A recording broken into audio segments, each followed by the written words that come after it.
भाजप राष्ट्रवादीला अपेक्षापेक्षा मोठ्या प्रमाणात बहुमत मिळाल्याचं पाहायला मिळते। नेमकं जयवीरूची जोडी अर्थात आमदार संग्राम जगताप आणि सुजय विखे यांचं मोठं श्रेय आहे असं मानलं जातं का?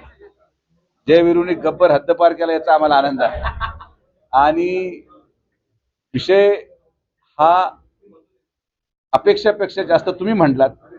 आमच्या दोघांचं 50च्या पुढचंच गणित होतं। आम्ही कधी मीडिया पुढे बोललो नाही, पण आम्ही आमच्या कागदावर 50च मांडले होते। आमचं एवढं होतं की 51 की 52 झाले, 2 जास्त आम्हाला मिळाले। पण संपूर्ण बहुमत म्हणजे विकास, संपूर्ण बहुमत म्हणजे घोडेबाजार बंद होणं, संपूर्ण बहुमत म्हणजे स्वतंत्रपणे आमदारांना आणि मला निर्णय घेण्याची ताकद देणं।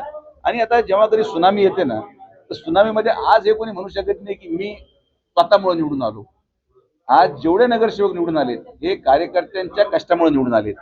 जेवढे नगरसेवक निवडून आलेत हे आमदार संग्राम जगताप आणि मी पालकमंत्र्यांच्या नेतृत्वाखाली भारतीय जनता पार्टी राष्ट्रवादी काँग्रेसच्या लाटेमध्ये निवडून आलेत। आणि त्यामुळे ही लाट ही कोणत्या एका व्यक्तीची नाही। कुठलाही नगरसेवक हा स्वकष्टामुळे निवडून आलेला नाही। नगरसेवक हा संघटनेमुळे निवडून येऊ शकतो, हे आज या निकालाने स्पष्ट झालं।